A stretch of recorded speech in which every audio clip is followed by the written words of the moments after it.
오늘 말씀의 제목은 야곱의 축복이라는 제목으로 하나님 말씀 보겠습니다. 뭐라고요? 야곱의 축복. 여러분 다들 복 받길 원하십니까? 감사합니다. 오늘은 세 분께만 제가 복을 드리도록 하겠습니다. 다들 복 받기 원하십니까? 그럼 오늘 설교를 잘 들어야겠죠? 예. 할렐루야! 하나님의 충만한 은혜가 오늘 아침에 비가 얼마나 쏟아지는지 이런 그 하나님의 놀라운 은혜가 여러분들께 이렇게 충만히 넘치기를 주님의 이름으로 축원합니다. 이 야곱의 축복은 우리에게 참 익숙해요. 왜요? 복음성가로 많이 익숙하잖아요. 그죠? 예.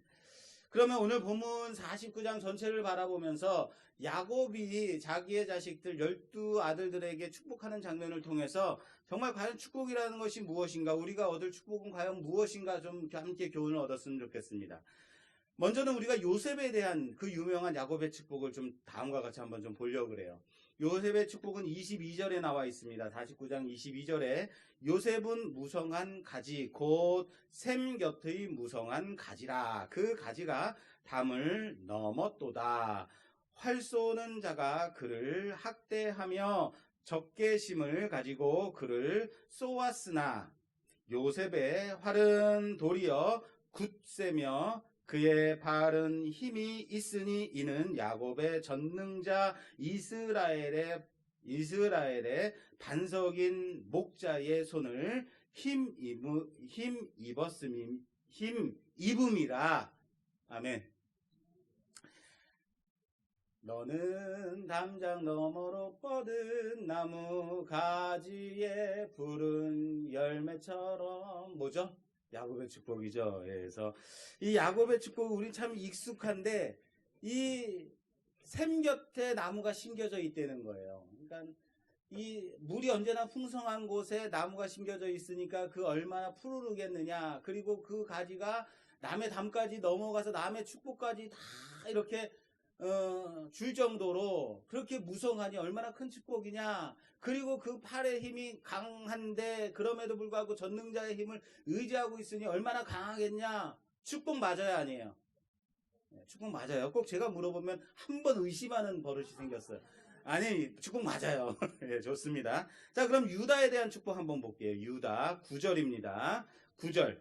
49장 9절. 유다는 사자 새끼로다. 내 아들아, 너는 움킨 것을 찢고 올라갔도다. 그가 엎드리고 움크림이 숫자자 같고 암사자 같으니 누가 그를 범할 수 있으랴. 멋지지 않습니까? 사자 같다는데요. 계속해서 규가 유다를 떠나지 아니하며 통치자의 지팡이가 그 발 사이에서 떠나지 아니하기를 실로가 오시기까지 이르리니 그에게 모든 백성이 복종하리로다. 그의 나귀를 포도나무에 매며 그의 암나귀 새끼를 아름다운 포도나무에 맬 것이며 또 그 옷을 포도주에 빨며 그의 복장을 포도즙에 빨리로다. 그의 눈은 포도주로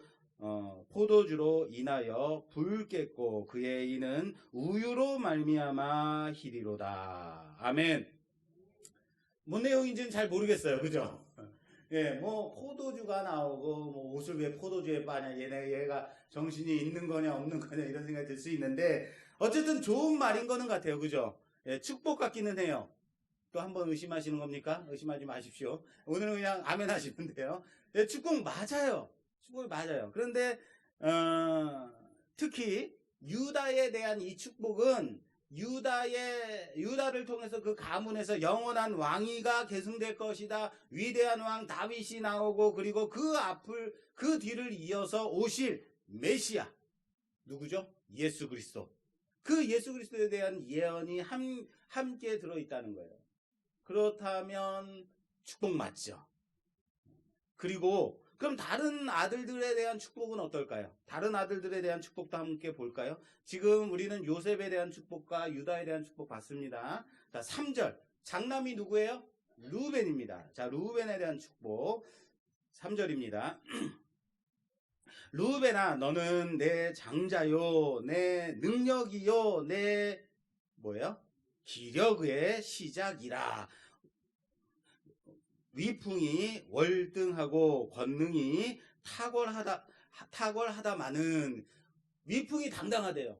권능이 탁월하대요. 그런데 여기서 끝났으면 좋겠는데 탁월하다마는. 그리고 4절에 물의 끓음 같았은즉 너는 탁월하지 못하리니 내가 아버지의 침상에 올라 더럽혔음이로다. 그가 내 침상에 올라갔었도다. 우리 야곱이 장자 루벤이 좀 어렸을 때 자기의 서모를 함께 동침한 일을 지금 야곱이 거의 한 50년 전 얘기를 갖고 오고 있는 거예요. 좀 뒤끝이 많이 있습니다. 어쨌든 장자 루벤에 대한 부분이 탁월할 건 너는 탁월하게 태어났지만 탁월하다마는 탁월하지 못할 것이다 라는 거예요. 조금 이상해지기 시작했어요. 계속해서 볼게요. 시므온과 레위에 대한 축복입니다. 둘째, 셋째. 5절 말씀. 시므온과 레위는 형제요 그들의 칼은 폭력의 도구로다. 내 호나 그들의 모의에 상관하지 말지어다. 내 영광아 그들의 집회에 참여하지 말지어다. 그들은 그들의 분노대로 사람을 죽이고 그들의 혈기대로 소의 발목 힘줄을 끊었음이로다. 그 노여움이 혹독하니 저주를 받을 것이요 분기가 맹렬하니 저주를 받을 것이라. 내가 그들을 야곱 중에서 나누며 이스라엘 중에서 흩으리로다. 아멘. 어떻습니까? 노여움이 혹독하대요. 그래서 뭐 한대요? 저주를 받으리라 라고 말하고 있어요. 축복 맞습니까? 그죠? 이상하죠? 어떻게 축복일 수가 있는가? 모의에 참여하지 말래. 너희를 이스라엘 중에서 흩어버리겠대요. 나누어 버리겠대요. 그리고 이 말씀대로 후에 이 시므온 지파는 애굽 땅에서 출애굽해서 광야를 지나서 가나안 땅으로 다시 돌아갈 때, 약속의 땅으로 다시 돌아갈 때 시므온 지파는 요단 동편과 서편으로 나눠지게 돼요. 진짜로 나눠지게 돼요. 그리고 그 동생 레위는요 자기의 지파에 땅이 없어요. 레위는 12지파에 나누어서 각각 머물게 돼요. 모든 지파들 사이에 흩어져 살게 됩니다. 물론 레위는 각자가 그곳에서 하나님을 기업으로 삼고 하나님을 섬기는 일을 감당하는 지파였기 때문에 기업이 필요 없었지만, 땅이 필요 없었지만 어쨌든 흩어지게 된다. 이상하기 시작했어요. 축복이. 자, 17절 단에 대한 얘기 볼까요? 볼 사람들이 너무 많은데, 자, 단에 대한 얘기 17절입니다. 단은 길섭의 뱀이요 샘길의 독사로다. 말굽을 물어서 그 탄자를 뒤로 떨어지게 하리로다. 뭡니까 이거? 세상에 자기 자식을 자기 아들에게 너는 독사다 라고 하는 부모가 어디 있겠습니까? 근데 이게 축복이에요? 그래도 축복 맞습니까? 그죠? 이상하죠? 근데 왜 우리는 축복이라 그래요? 야곱의 축복? 이 단에 대한 얘기는 아주 재밌는 부분이 있어요. 이 단에 대해서는요, 계시록 7장에 가면 그 유명한 14만 4천 명이 나와요. 계시록 7장 4절. 계시록 7장 4절. 내가 인침을 받은 자의 수를 들으니 이스라엘 자손의 각 지파 중에서 인침을 받은 자들이 14만 4천이니 유다 지파 중에서 인침을 받은 자가 1만 2천이요 르우벤 지파 중에서 1만 2천이요 갓 지파 중에서 1만 2천이요 아셀 지파 중에서 1만 2천이요 납달리 지파 중에서 1만 2천이요. 잘 읽죠 오늘? 예. 계속 반복이라서 그래요. 므네스 지파 중에서 1만 2천이요 시므온 지파 중에서 1만 2천이요 레위 지파 중에서 1만 2천이요 이사갈 지파 중에서 1만 2천이요 8절 스불론 지파 중에서 1만 2천이요 요셉 지파 중에서 1만 2천이요 베냐민 지파 중에 인침을 받은 자가 1만 2천이라. 그래서 다 더하면 14만 4천이에요. 그런데 12를 말했는데 여기 누가 없어요? 단지파가 없어요. 예. 갑자기 머리가 쭈삣쭈삣 쓰죠? 대신에 여기에 누가 들어있냐면 요셉 지파, 에브라임으로 일컬어지는 요셉 지파와 므낫세 지파가 들어가 있어요. 이에 대해서 여러 해석이 분분합니다. 아주 중요한 내용이 있지만 오늘의 주제가 아니기 때문에 여기서 차지하고, 그렇다면 왜 창세기 49장을 이것을 야곱의 축복이라고 할까? 왜 야곱의 축복이라고 부를까요? 물론 각 아들마다 루벤, 시므온, 레위, 갓, 아셀, 스불론, 납달리, 이 각각의 내용들이 있어요. 이 내용들에 대해서 하나하나 다 살펴봐도 한 지파당 하나씩 또는 두세 지파를 하나로 모아서 설교로 해도 얼마든지 할 수 있는 내용들이 있습니다. 근데 우리는 그렇게 깊이 보기보다는 오늘 이 49장을 왜 야곱의 축복이라고 부를까? 이 부분에 좀 고민을 해봤으면 좋겠어요. 사실 오늘 이 본문 창세기 49장, 이 49장은 바로 이전 장 48장에서부터 이어지는 장이에요. 요셉의 두 아들들 므낫세와 에브라임, 지난 시간에 우리가 봤던 므낫세와 에브라임을 야곱이 양자로 삼습니다. 그리고 이어서 그 에브라임과 므낫세를 축복하면서 이어지는 나머지 아들들에 대한 축복의 장면이에요. 기억나십니까? 48장 20절에 그 날에 그들에게 축복하여 이르되 이스라엘이 너로 말미암아 축복하기를 하나님이 내게 에브라임 같고 므낫세 같게 하시기를 하시리라 하며 하고 축복을 에브라임과 므낫세에게 하고 있는 거예요. 성경에서 축복이라고 했기 때문에 축복이다 이거죠.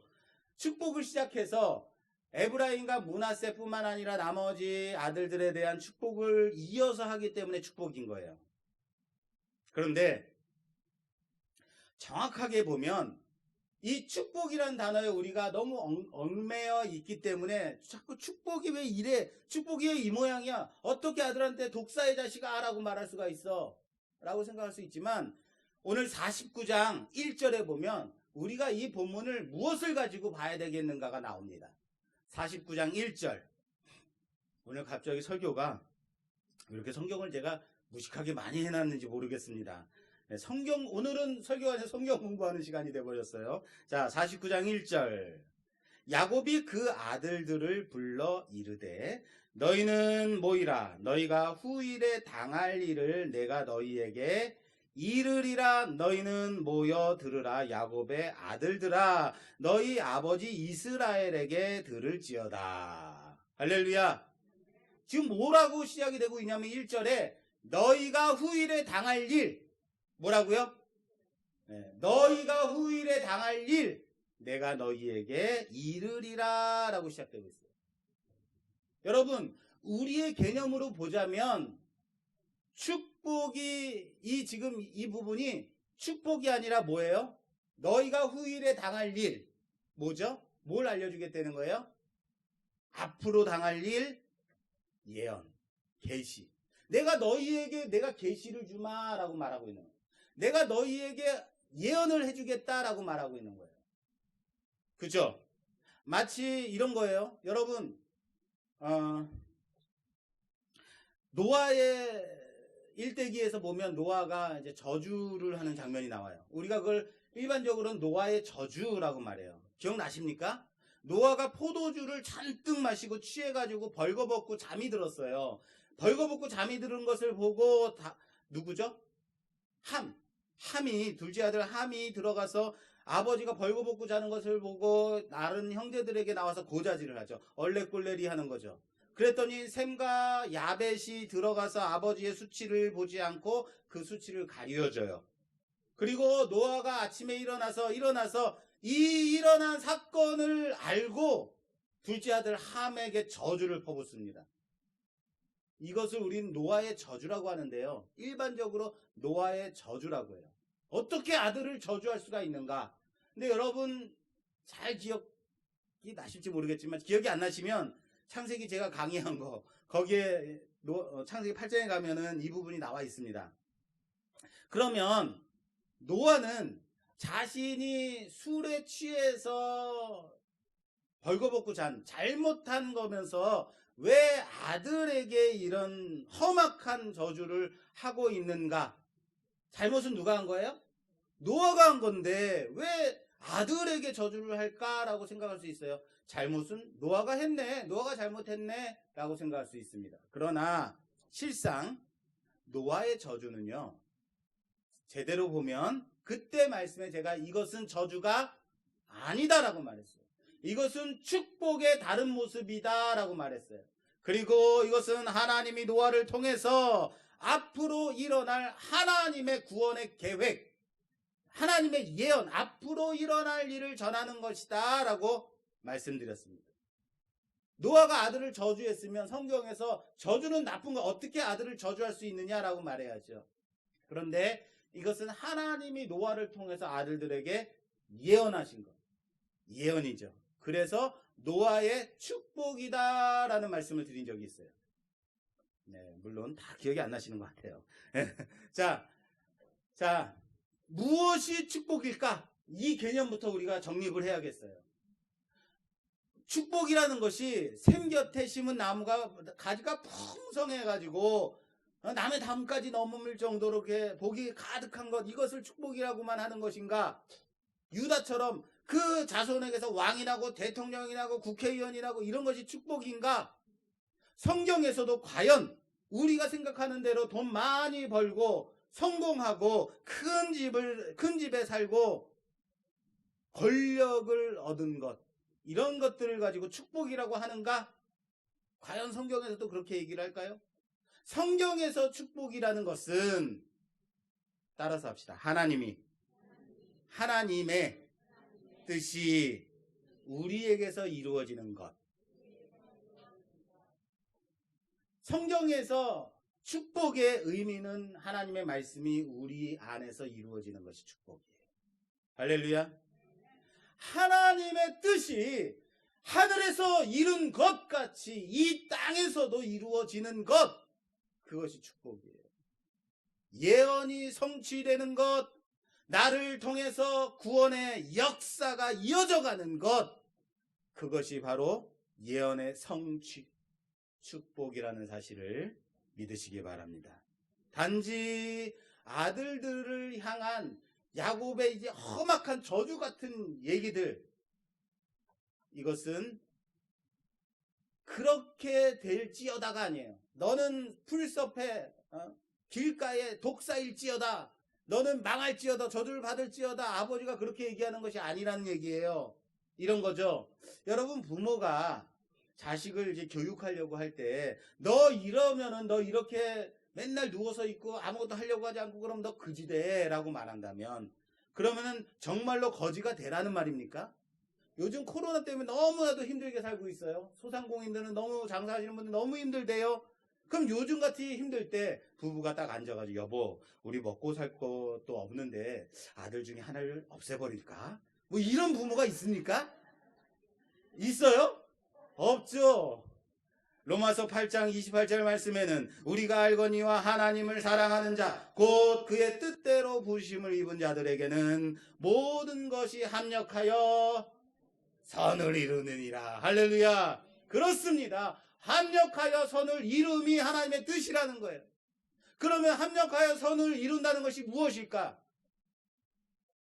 이것이 합력하여, 모든 것이 합력해서 선을 이룬대요. 이 합력해서 선을 이룬다는 것이 이런 건가요?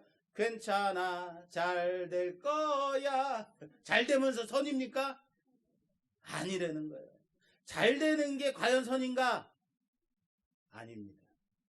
여러분, 인간의 입장에서, 우리의 입장에서 선을 바라보면 안 되는 거예요.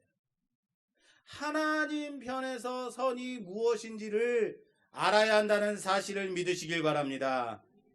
하나님은 선이십니다. 하나님이 선이라고요. 그러므로 선의 기준이 누구겠어요? 선의 기준은 누구예요? 하나님. 선의 기준은 하나님이라는 사실을 믿으시길 바랍니다. 이거죠. 선을 이 관점에서, 하나님이 선이시고 선의 기준이 하나님이다라는 관점으로 선을 이해해야 된다는 거예요. 과연 잘되고 풍성하고 돈 많이 벌고 이건 선이 아닙니다. 이것에 대한 말씀이 호세아서 4장 말씀에 있습니다. 호세아서 4장 6절 말씀 제가 봉독해 올리겠습니다. 호세아서 4장 6절. 이 호세아는 이스라엘 백성이 지긋지긋하게 말을 안 들으니까 하나님이 이스라엘 향해서 하시는 말씀이에요. 호세아 선지자를 통해서.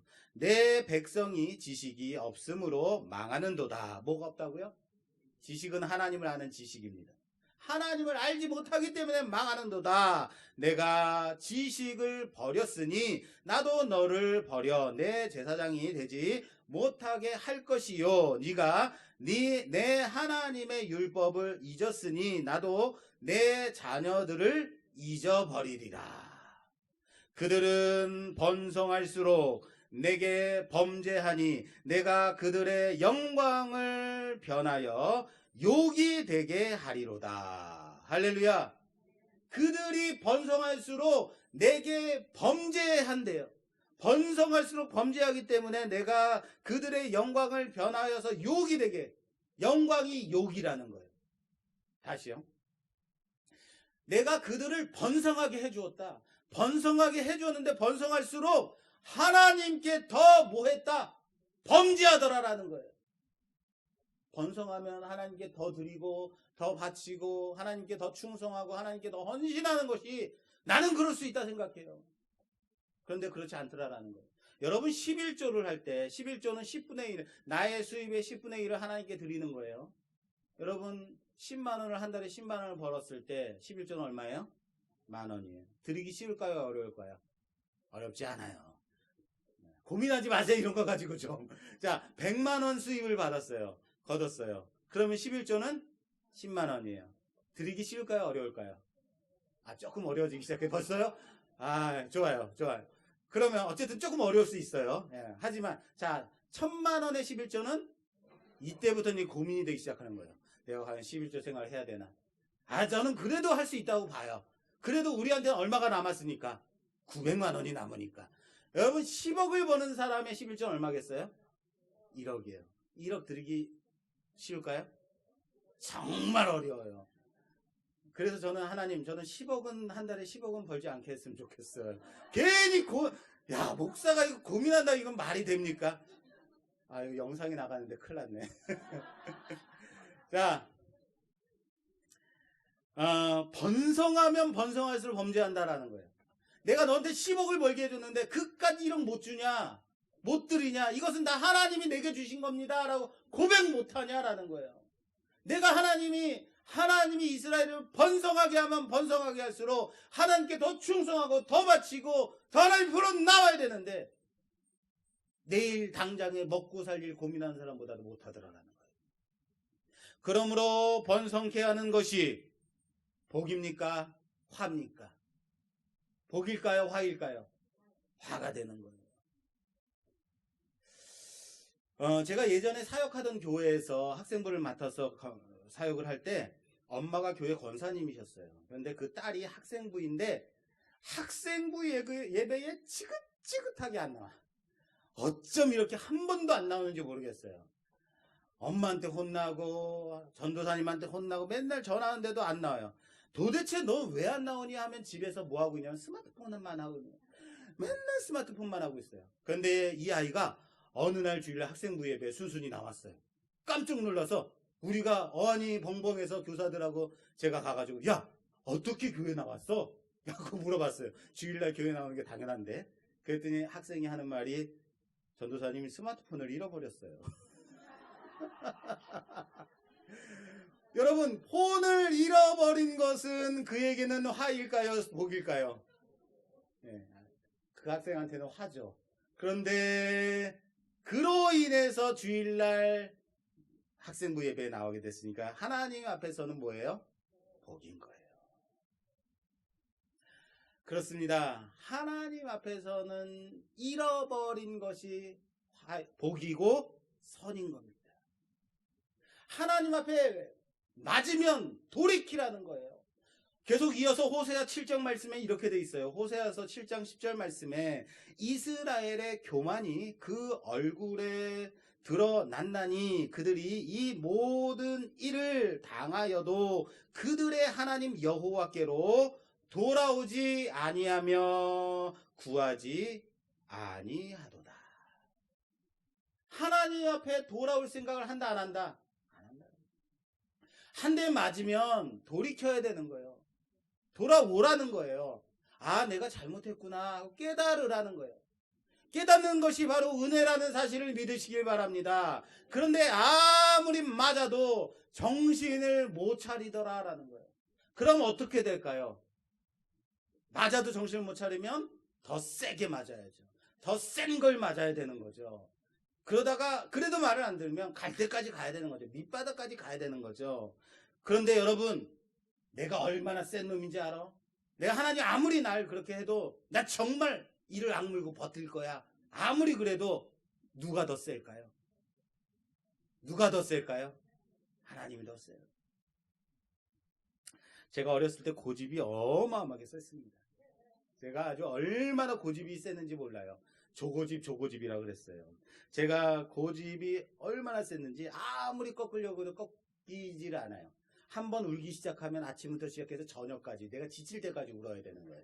형님이 누님이 요즘도 저한테 가끔 얘기해요. 얘는 한번 울기 시작하면은 아이고 이제 큰일 났다 생각을 한다는 거예요. 그러다가 좀 잠잠해져가지고 얘가 울음을 그쳤나 그러고 쳐다보면 또 울음을 또 하고 시작한다는 거예요. 참 부끄러운 모습입니다만 초등학교 때 국민학교 때 제가 개울가에서 물놀이를 하다가 옷을 잃어버렸어요. 아직도 제가 기억이 납니다. 옷을 잃어버려가지고 형하고 누나가 야 가자 그랬는데 그때부터 이제 울음이 터지기 시작해서 쪼그리가 앉아가지고 울기 시작했는데 꼼짝도 안 하고 우는 거예요. 다른 사람들이 와서 말려도 그칠 생각하지 않고 집에 갈 생각도 안 하고 그래서 형하고 누님이 할아버지한테 가가지고 시골이었습니다. 할아버지한테 가서 할아버지한테 말씀드렸더니 할아버지가 자전거를 끌고 오셔가지고 그대로 울고 있는 쪼그려서 울고 있는 그대로 들어가지고 자전거 뒤에 앉혀놔서 그리고 울고 있는 그 상태로 집까지 데려왔어요. 대단한 놈이에요. 하여튼 저 건들지 마세요. 한번 터지면 그래요 제가. 근데 문제는 얼마나 쪼그리고 벗은 채로 쪼그려 앉아가지고 울었는지 등짝이 화상을 입어가지고 펴지도 못하고 쪼그리지도 못하고 그렇게 될 정도로 제가 울었다는 거 아니에요. 그래서 여러 날 화상으로 고생했던 기억이 있어요. 그때도 주변에서 아무도 얘는 못 말려 얘가 도대체 뭐가 되려고 그러냐라고 그런 말을 제가 얼마나 많이 들었는지 몰라요. 그런데 제가 이렇게 목사가 될 줄 누가 알았겠어요. 고집이 얼마나 센지. 그런데요 저보다 센 분이 있더라고요. 너 하나님의 귀한 사역자 하나님의 종이 될지어다. 아멘 하면 될 거를 부모님 말씀 잘 듣고 고집 부리지 말고 예수 그리스도 안에서 살아라. 고집 부리지 않으면 될 것은 언제까지 가야 돼요? 부러져 봐야 하는 거예요. 장애를 입어봐야 하는 거예요. 끝내 두 손 다 들고 두 발 다 들고 전부여 의지 없어서 기도원 올라가서 사명 확인하고 알겠습니다. 내 자신을 하나님께 바칩니다. 그렇습니다. 한 고집하는 나를 그렇게 꺾어서 그렇게 하나님의 귀한 사역자로 쓰시는 하나님. 누가 더 세요? 하나님이 세다는 거예요. 하나님이 세다는 거예요. 그렇죠. 하나님이 더 세다고 하는 이유가 무엇인지 아십니까? 하나님이 더 센 거는 하나님이 세기 때문에 하나님이 전능자이기 때문에 아니에요. 하나님이 진짜 센 이유는 뭐냐면요. 다리 몽둥이 부러뜨려서도 아니에요. 진짜 센 이유는요. 어디까지 무엇까지 하셨는가를 보면 아는 거예요. 하나님이 어디까지 무엇을 하셨느냐. 우리를 꺾으시기 위해서 우리를 구원하기 위해서 당신 자신보다 더 귀한 독생자 예수 그리스도를 우리를 위해 보내주시기까지 어디까지? 아들을 주시기까지 우리를 사랑하셨다는 것. 그렇게 우리를 구원하기 위해서 아들을 주신 이가 뭔들 못 주시겠어요? 아들을 주셨는데 다른 건 못 주시겠어요? 당신의 아들을 죽이시기까지 우리를 살리셨는데 다른 건 못 하시겠어요? 그래서 하나님이 세대는 거예요. 하나님이 억지로 멱살을 붙잡아 끌어오기 때문에 센 것이 아니라 하나님 당신보다 더 소중한 아들을 우리에게 주시기까지 우리를 구원하셨다는 거예요. 하나님 앞에서 고집 부리지 마십시오. 고집 부리고 그래도 안 되면 우리가 지금까지 창세기에서 봤듯이 야곱의 허벅다리 관절을 꺾어서라도 위골시켜서라도 억지로라도 꺾으시는 분이 하나님이라는 거예요. 순순히 하나님께서 말씀하실 때 그 말씀에 순종하는 여러분 되시기를 주님의 이름으로 부탁합니다. 뭐 때문에요? 우리를 하나님의 구원의 계획 안으로 돌아오게 하기 위해서요. 하나님의 뜻이 우리를 통해서 이루어지기 위해서인 거예요. 하나님의 뜻이 이루어지는 것, 그것이 선입니다. 따라서 합시다. 하나님의 뜻이 이루어지는 것, 그것이 선이다. 믿으십니까? 할렐루야. 그것이 바로 복이에요. 그래서 오늘 이 말씀이 야곱의 축복, 왜 복이냐? 하나님의 뜻이 전달되어지고 있기 때문에. 앞으로 너희에게 일어날 일을 나에게서 들으라 라고 시작하죠. 그래서 복인 거예요. 그리고 오늘 본문 말씀 28절에 이렇게 이어지고 있습니다. 49장 28절 말씀에 이들은 이스라엘의 12지파라. 이와 같이 그들의 아버지가 그들에게 말하고 그들에게 축복하였으니 곧 그들 각 사람의 분량대로 축복하였더라. 이 원문에는 지금 축복이 2번 나와 있는데 원문에는 축복이란 단어가 3번 나와 있어요. 3번은 완전수 강조입니다. 이렇게 되어 있어요. 이와 같이 그들의 아버지가 그들에게 말하고 그들에게 축복하였으니 곧 그들 각 사람의 축복의 분량대로 축복하였더라 인 거예요. 뭐라고요? 축복의 분량대로 축복한 거예요. 야곱의 축복은 여러분 선택의 문제가 아니에요. 내가 너희를 선택하였다. 하나님이 너희를 선택하였다. 이 선택의 문제가 아닙니다. 앞으로 이루어질 예언. 하나님의 뜻이 무엇이냐? 너희를 통해서 이루어질 그 예언의 말씀인 거예요. 상급의 문제라고요. 얼마나 하나님의 구원의 역사에 너희가 붙잡혀 쓰임받느냐? 각 사람의 축복의 분량대로라는 거예요. 너희는 이미 하나님의 구원의 계획 가운데 선택받은 자들인 거다라는 거예요. 그러므로 얼마나 하나님께 붙들려 그 인생 하나님의 뜻 가운데 사용받느냐, 얼마나 복된 자로 살아가느냐, 그 싸움 하라는 거예요. 이 말씀의 의미는 그렇게 복된 인생으로 사용받기를 사모하는 우리 모두가 되기를 주님의 이름으로 축원합니다. 마지막으로 야곱이 이 자신의 삶을 마감하면서 바라보고 있는 것 3가지에 대해서 좀 살펴보려고 합니다. 야곱이 이제 이 기나긴 삶을 마무리합니다. 그러면서 무엇을 바라보고 있었는가? 29절 말씀입니다. 오늘 본문 29절. 그가 그들에게 명하여 이르되 내가 내 조상들에게로 돌아가리니 나를 헷사람 에브론의 밭에 있는 굴에 우리 선조와 함께 장사하라. 이 굴은 가나안 땅 마물의 앞 막벨라 밭에 있는 것이라. 아브라함이 헷사람 에브론에게서 밭과 함께 사서 그의 매장지를 삼았으므로 아브라함과 그의 아내 사라가 거기 장사되었고 이삭과 그의 아내 리브가가 거기 장사되었으며 나도 레아를 그곳에 장사하였노라. 이렇게 마무리를 짓고 있어요. 야곱이 마지막으로 이제는 이 말을 마치고 숨을 거두게 돼요. 마지막으로 아들들에게 한 얘기가 첫째, 하나님이 약속한 땅, 그것을 바라보고 있다라고 말하고 있어요. 하나님의 약속의 땅. 그리고 그곳에 묻히기를 고대하고 있어요. 큰 비석을 요구하고 있지 않습니다. 기념비를 세워라 얘기하고 있지 않습니다. 내 무덤은 양지 바른 곳에 묻어라라고 말하고 있지 않습니다. 아닙니다. 하나님이 약속하신 그곳, 하나님이 내게 약속하신 그곳, 내 손조가 묻힌 바로 그곳, 내가 가야 할 그곳을 바라보고 있었다는 사실을 믿으시길 바랍니다. 둘째, 그곳은 거저받은 곳이 아니라는 거예요. 햇사람 에브론에게서 우리 조상 아브라함이 당당하게 산 땅이다라고 말하고 있어요. 소유권의 정당성을 말하고 있어요. 여러분, 무지몽망하게 거저 준다고 해서 그냥 거저 받을 생각하지 마십시오. 하나님의 은혜가 거저 받았다고 해서 여러분, 하나님의 은혜에 여러분도 얼마나 내셨어요? 예수 그리스도로 인하여서 우리가 구원함을 받았다고 내가 은혜 받았으니까 내가 대가를 치를게 이러신 적 있으세요? 하나님의 은혜는 값없이 받은 거예요. 근데 값없이 받았다고 해서 값싼 은혜라 치부하지 말라고요. 값싼 은혜가 아닙니다. 값으로 치를 수 없기 때문에, 도저히 값으로 환산할 수 없기 때문에 값비싼 은혜인 거예요. 대가를 치르는 여러분 되시기 바랍니다.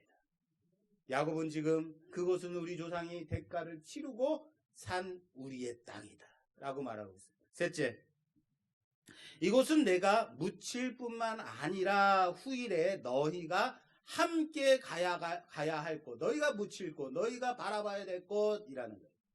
여긴가 저긴가 할 거 없다라는 겁니다.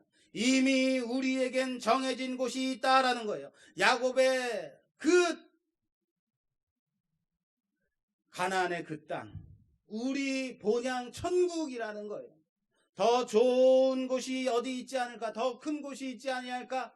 아닙니다. 이미 우리가 가야 할 곳은 이 땅에 있지 않으므로 이 땅에 속한 것 바라보지 말라는 겁니다. 오직 약속 바라보고 언약 바라보고 가라고 하고 있다라는 사실을 믿으시기 바랍니다. 사랑하는 여러분, 믿음은요, 이 땅에서 얼마나 큰 일을 했느냐에 있지 않습니다.